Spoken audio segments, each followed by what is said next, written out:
यदि आपका घास फूस का मसीह जीवन है, जैसे किसी ने कहा कुछ वैसे 3 महीने से मसीह थे, जल के खाक हो गया, फिर पड़ा मैदान हो गया, फिर से तैयारी चल रही, क्योंकि यहां से आग निकलती है। यदि आपका मसीह जीवन घास फूस का ना, जैसे कुछ कोई कह देगा, इसने कहा, इसकी औकात, इसकी हैसियत ये है, ये तो मेरे सामने कूड़ा है, ये तो मेरे सामने गोबर है, जैसे किसी ने कहा। अब पहले तो एकदम चमचमा रहे थे, जैसे चेहरा एकदम चमक रहा था स्वर्गदूत की तरह। जैसे उसने कहा फुस, यहीं पे क्या हो गया, फुस हो गया। और जैसे फुस हो गया, अब फिर से नया मकान बनाना पड़ेगा ना। बनाया कितने दिन था? 1 महीने, 2 महीने से, 15 दिन से, और क्या हुआ? 6 महीने का मकान क्या हो गया? फुस। वो कह रहा है कौन सा रद्दा रख रहे हो भैया? तुम कलेसिया आते हो, तुम प्रार्थना करते हो, हर संडे के विश्वासी हो, तुमने रद्दा कौन सा रखा है? तुमने जो अपना मसीह जीवन बनाया है, उसका जो बुनियाद जो आपने डाली है और जो रद्दे उसमें डाल रहे हो, रोज रोज जो लगा रहे हो, प्रतिदिन हम अपने मसीह जीवन को क्या करते हैं? एक मकान के समान बनाते हैं, मगर उसमें रद्दे कौन सा लगा रहे हो? कौन सा रद्दा लगा रहे हो? जो तपा हुआ नहीं है। यदि आपका मसीह जीवन परीक्षाओं से होके गुजर नहीं रहा है, आप उत्तम मसीह जीवन नहीं जी रहे हैं। मेरी बात बहुत ध्यान से सुन लीजिए, थोड़ा अच्छा नहीं लगेगा आपको। कहेंगे पास्टर जी ये क्या है? अव्वल बनने के लिए, उत्तम बनने के लिए क्या करना होगा? आपको पकना पड़ेगा। और अगर हर व्यक्ति क्या रहे, चौकस रहे, कौन सा ईंटा लगा रहा है, पास्टर सिखा क्या रहा है और कर क्या रहे हो? पास्टर जी जैसे सिखाया, देखिए जब पास्टर जी वचन बताते हैं तब परमेश्वर का टेम्परेचर मीटर चालू होता है, और वो जैसे आपको हीट करने लगता है, आप तो चाहे आप भट्टी के अंदर रहें, नहीं तो भट्टी से उछल के बाहर, तो ईंटा कैसा रहेगा? जिसमें सही ईंटा नहीं, आंच नहीं लगती, वो काला ईंटा हो जाता है, और वो किसी काम का नहीं लगता। काला ईंटा मट्टी से कुछ बस आगे बढ़ पाता, बाकी वो पूरी मिट्टी ही रहता है। हमने सब ईंटों को तोड़ के देखा है। आप लोग काम किए थे, कह रहा हूं कि नहीं, मिस्त्री का काम किए, वो मिट्टी से कुछ आगे बढ़ पाता है, पर थोड़ा सा उसके अंदर टाइटनेस आती है, बाकी वो रहता क्या है? मिट्टी ही रहता है। और हमने मरकुस की पुस्तक 13:9 को ही आपको बताते हैं, परंतु तुम अपने विषय में क्या रहो? पिछले सप्ताह हमने बताया कि चोरी की आत्मा आती है और वो हमारे जीवन को क्या करती है? चुरा ले जाती है। और यही हमने बताया था कि तुम क्या रहो? चौकस रहो। हबक्कुक की पुस्तक में जो एक कसीदियों है, जो मैंने कसीदियों शब्द बताया था, हबक्कुक की पुस्तक 6 अध्याय में लिखा है कसीदियों पिछले सप्ताह। अगर जब दानियल की पुस्तक 1 अध्याय पढ़ते हैं, उसके 4 या 5 में लिखा है, जब इजराइली लोग गुलामी में जाते हैं तो कसीदियों की शिक्षा सिखाने के लिए राजा उन्हें बोलता है। बात ध्यान से समझिए, मैं उधर नहीं सिखाना चाह रहा था, वो टॉपिक खत्म हो गया, पर मैंने चोरी की आत्मा के बारे में बताया कि चोरी की आत्मा आती तो क्या करती। आज मैंने आपको बताया चौकस रहो कि तुम कौन सा ईंटा रख रहे हो। मसीह जीवन में आपकी बुनियाद जो है, जो मकान, मसीह बिल्डिंग का जो निर्माण कर रहे हो, वो आप कौन सा ईंटा रख रहे हो?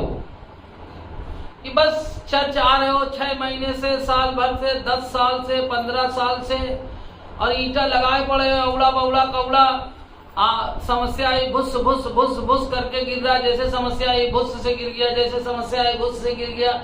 हाँ, वो इसलिए गिर गया क्योंकि ईंटा जो लगा था वो अव्वल नहीं था।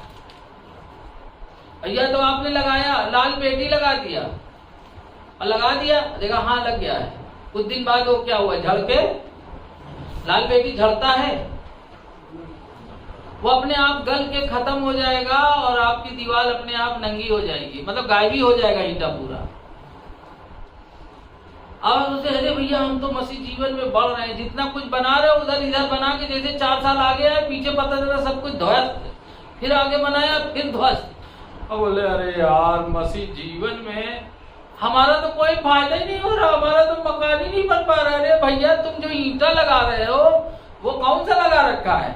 लाल पेटी लगा रखा है। इसीलिए जैसे साल 6 महीने 15 दिन बढ़ते हो पीछे वाला क्या हो जाता है। और वो कह रहा है चौकस रहो, तुम कौन सा ईंटा लगा रहे हो? सोना चांदी, बहुमूल पत्थर या लकड़ी या घास या फूस का? आप अपने मसीह जीवन में कौन सी वो बातें हैं जो परमेश्वर के वचन के अनुसार है, उससे आप अपने मसीह जीवन में लेकर चल रहे हैं। ये नहीं हालत क्या हो गई, लगाया फिर आगे देखे पीछे, अच्छा 15 दिन पहले तो यार, अरे फिर ये भी खराब हो गया। अभी सोच रहे हैं लगता हम पर कोई शराब है। कई लोग कहते हैं भैया हम पे लगता कोई जादू टोना हो गया है। कई लोग कहते हैं भैया हमारा मसीह जीवन बढ़ नहीं रहा है। अरे यार तुम जो ईंटा लगा रहे हो भुस भुस भुस भुस वाला ईंटा लगा रहे हो। तुम अपने मसीह जीवन में जो ईंटा लगा रहे हो कौन सा ईंटा रख रहे हो? लाइफ टाइम वाला रख रहे हो कि बस 10 दिन वाला, 15 दिन वाला? आज सीखते हैं तो उसके धन्यवादित होना है। बोला पास्टर जी यदि आपके जीवन में वो चीजें हैं और उससे आपको आत्मा बात कर रहा है तो जरूर मिलें और बोले पास्टर धन्यवाद, आपने जो सिखाया आज वो मेरे जीवन में काम आया। ये समस्या मेरे जीवन में थी, तब आप क्या कर रहे हो? धन्यवादित हो। नहीं क्या करना है? धन्यवादित। कौन सा ईंटा लगा रहे हो? इसी कह रहा है हर एक व्यक्ति किसके विषय में चौकस रहे कि पास्टर जी धन्यवाद, आज मैं आया था कच्चा और अभी मेरा ईंटा जो है इतना पका था, गर्म हुआ था, आपने एक और भट्टी के अंदर लकड़ी डाली, एक और डाली, अब मैं और तप रहा हूँ। परमेश्वर धन्यवाद, मुझे इसने ये बात कही, मेरा घास फूस का नहीं है, जैसे उसने कहा मैं एकदम आग बबूला हो जाऊंगा। या परमेश्वर धन्यवाद हो, मेरा मसीह जीवन घास फूस का नहीं है। इसके आगे तो ऐसे नहीं देखा वो जो गैस कटर से काटते हैं भर भर भर भर भर भर भर भर भर भर, वो लोहा तो कटता है मगर उत्तम ईंटा गैस कटर से नहीं कटता। कटता है क्या? वैसे भर भर भर भर निकलता रहता, वो ऐसे गर्म होता जाएगा, लाल होता जाएगा। मगर लोहे को मारेंगे तो गल गल के क्या करने लगेगा? चूने लगेगा। सही है ना? ईंटा नहीं कटता है, ईंटा गर्म होता है, हीट करता है, लाल हो जाएगा, मगर वो लोहे जैसा नहीं कटेगा। तो हमें क्या करना है? धन्यवादित होना है कि परमेश्वर मैं आपका क्या करता हूँ? धन्यवाद करता हूँ हर उस परीक्षा में। क्यों? क्योंकि बाइबल बता रही है हर एक व्यक्ति किसके विषय में चौकस रहे? अपने। कौन सी बात के लिए चौकस रहे? कि वो कैसा रद्दा रखता है। तुम इतने दिनों से 5 साल 10 साल के विश्वासी हो, तुम कौन सा रद्दा रख रहे हो अभी तक? लकड़ी वाला, घास फूस वाला? जैसे आए ढह गए भर से, जैसे समस्या आई भर हो गए। तो आप कौन सा रद्दा रख रहे हो ये आपको पता है ना? वो कह रहा है कि तुम चौकस रहो, हर एक व्यक्ति चौकस रहे कि वो कौन सा रद्दा रख रहा है। सोने चांदी का, बहुमूल पत्थर का, लकड़ी का या घास फूस का। और अंतिम दिनों में यही होगा। दूसरों को देखेंगे अरे वो विश्वासी ऐसा है, हम ऐसा क्यों करें? तो तुमने काहे का रद्दा रख दिया है? घास फूस का। उत्तम बनो। परमेश्वर ने आपको अपने स्वरूप में बनाया है, तो वो आपको जब उत्तम बनाएगा तो आपको परीक्षाओं से होकर जाना पड़ेगा। बिना परीक्षा के आप उत्तम नहीं बन सकते। और यदि घास फूस का रद्दा रखे हैं तो परीक्षा में जा ही नहीं रहे, तब परीक्षा में नहीं जाओगे, तब आप समस्या में जाओगे। समस्या, देखिए परीक्षा और समस्या में अंतर है। जब परीक्षा होती है तो उन्नति होती है, मगर जब समस्या आती है देखिए परीक्षा है वो आपको आनंद देती है। अरे आप परीक्षा, आज मतलब जिसका पेपर आता है तो क्या रोना चालू करता है? हमारे जीवन में जितनी परीक्षाएं आते हैं हमें आनंदित होना है। रोना कब पड़ता है लोगों को? जब समस्या आती है। समस्या में रोना पड़ता है, क्योंकि समस्या जो है आपको नीचे की ओर लेकर जाती है, मगर परीक्षा आपको ऊपर की ओर लेकर जाती है। इन दोनों में अंतर समझ में आया ना? तो परमेश्वर हमें समस्या में नहीं लाता, हमें परमेश्वर परीक्षा में लाता है। परीक्षा आने देता है ताकि हम क्या हो? सिद्ध हो जाएं। परमेश्वर हमें सिद्ध करना चाहता है।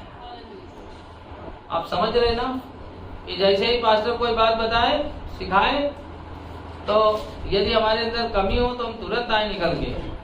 जब चर्च खत्म हुआ, परमेश्वर का धन्यवाद हो, आज मेरे अंदर से ये कचरा क्या हुआ, निकल गया। मैंने ऐसे किया, अपने पास्टर के पास गया, मैंने पास्टर आपका थैंक यू, आज जो आपने प्रचार किया ये मेरे जीवन में था, ये निकल गया। जब आप अंगीकार करते हो दोबारा वो पाप नहीं करते। यदि आप अपनी गवाही देते हो तो कभी पाप नहीं करेंगे। कई बार अमल हम शराब पीने वाले हैं, हमने गवाही दे दिया, भैया हम प्रभु में थे, नहीं थे तो शराब पीते थे, अब प्रभु में आगे नहीं पी गए। अब जब दोबारा इच्छा करेगी, शैतान कहेगी चलो चलो ठीक है, तो क्या जाओगे क्या? यदि हम बता दें हमारा उससे चक्कर था चमेली से, मतलब नाम ऐसे बनाया आर्टिफिशियल, तो बताइए जैसे मन में आया चलो चमेली के पास खुशबू लेने के लिए, तब क्या होगा? जाओगे क्या? तब बोले भाई ये चर्च में पूरी गवाही दे दी एकदम बिल्कुल, चमेली के बारे में पूरा चर्चा हो चुकी है, अब जाना ना वहां पे, जा नहीं सकते हो। अंदर से कह रहा शैतान चलना चमेली के घर में, और यीशु कह रहा है गया तो समझ लो तेरी बेइज्जती होगी, नाम धराई जाएगी नहीं, और गवाही न दिए होते तब क्या होता? किसी को नहीं पता। चमेली जब है अकेली तब पहुंच गए। समझ पा रहे ना? तो गवाही जो है आपको देने से क्या होता है? आप पाप नहीं करते, आप कर नहीं सकते, क्योंकि आपको डर लगेगा कि यार सबको बता दिया है, शैतान कह रहा करो करो करो, मगर नहीं करेंगे। इसलिए गवाही बहुत महत्वपूर्ण है। तो आज हमने सीखा कि मसीह जीवन में हम कौन सा रद्दा रख रहे हैं, और अच्छा रद्दा कब बनता है, अच्छा ईंटा कब बनता है? परीक्षा परमेश्वर आने देता है ताकि आप कहां जाएं? ऊपर। शैतान समस्या लेके आता है और परमेश्वर परीक्षा आने देता ताकि आपको बढ़ा दे। अब प्रश्न ये है, क्या आज आप अपने आप से प्रश्न करेंगे कि मैं परमेश्वर का धन्यवाद दूं? हर एक कठिन समय में मैं क्या करूंगा? उसका धन्यवाद दूंगा। जब आप धन्यवाद देते तब आप अव्वल ईंटा बना पाते।